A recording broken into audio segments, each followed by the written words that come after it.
I felt what the biggest takeaway for me was I felt like the networking, the connections, and then also how tangible a successful CPG, or was there all CPG? I feel like there was everybody had CPG, right? That in our cohort. I want to. Yeah, it was like clothing, but it was. Yeah, I think it was.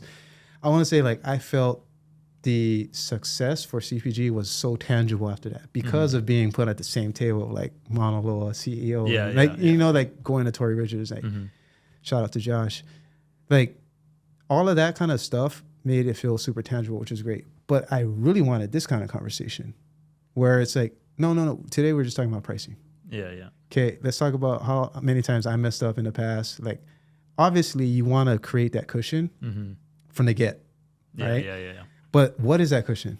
Let me hear what cushion you tried before and what happened. Well, how'd you do differently? Okay, what did you try? What happened? What did you do different? Okay, great. But it's almost like there's that vulnerability there with like numbers and margin percents. I remember one number that I came away from that was, I was like, 35%. That's what these like supermarket retailer, these stores, they want to preserve that margin. So when you're talking to a buyer, you can work backwards. Like, okay, they're going to want at least 35%. Yeah. And so you can work that into your pricing and negotiation. And I was like, you know what? I don't even think that might have came from like a Pauhana or something. I forgot exactly when that came out, but I remember it's like, oh, I needed that.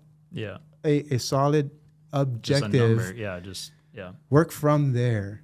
And so like I did. And like it was kind of scary, but it's like, can that 30, whatever percent you say, let's just say I want a 50% margin, right?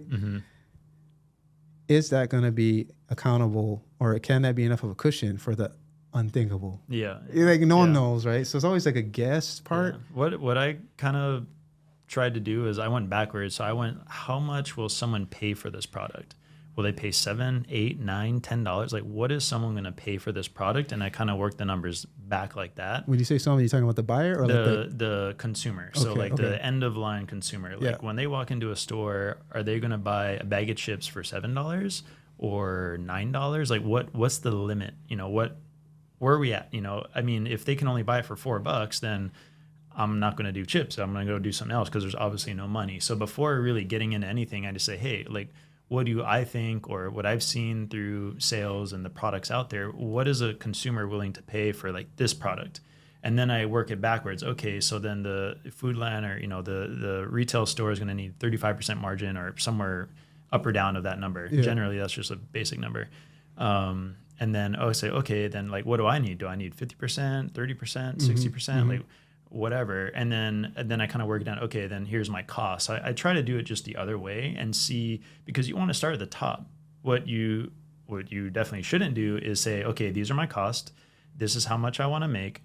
This probably sounds bad, but anyways, yeah. So it's like, this is my cost. People are taking notes right now. Yeah, like, oh, what is it? Okay, cool. Okay. All right, got it. So what I think you shouldn't do would be to get your cost, get your margin, what you think you want to make, and then that comes to a number. Let's say it's $3 or whatever. Right, and like, okay, I'm going to wholesale my product for $3, and then the store is going to add their 35% margin and sell it for like $4.75 or I don't know, whatever that number is, $5.25. Yeah. And then, so now your product is sitting on the shelf at $5.25 when you could have sold it for, when the consumer would have bought it for $7. So you just, there's $1.75 out there in the world that you just missed out. Right. Like, why would you do that? So you should start the other way and say, oh, I think they're going to pay $7. Maybe you don't know, but you're going to guess you're going to pay around $7.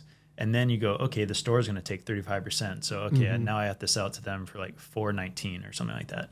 Okay, so is my cost, whatever my costs are, is that enough margin for me? And then maybe it's way more than you want. Great. And then when you ask me about all these, like, oh, things go up and down, whatever. Yeah, great. Now I got all this cushion. But it's still green. Cushion. It's still positive. It's all green. Yeah. So I don't think you should limit yourself, and it's really hard to go up. And if that's what I'm saying. When you say like, oh, every day I got to raise my price up, like, well, or every week, like that obviously going to work. But that ain't gonna work. So if you go to the store and say, hey man, it's $4. And, you know, and then a couple of months later, oh man, you know, it's $4.50. Like, oh dude, it was $4. Like what, why? And then, oh man. And then 2 months after that, oh, now it's $5. Like what's going on? You know? So start up, and you can always work your way back. If it's too expensive, you can always go down 100%. If you say, hey man, the consumer's really not buying this at $7, I better lower my wholesale. So the store lowers their price, and then I'll start selling more. You can always do that, but going up is not good. I heard. Yeah. Or up too often, right? Yeah. You know, like once a year. Yeah, once a year. You know, every 6 months, totally understandable. But like, you know, every month or two or something. You want to try to do less often than that.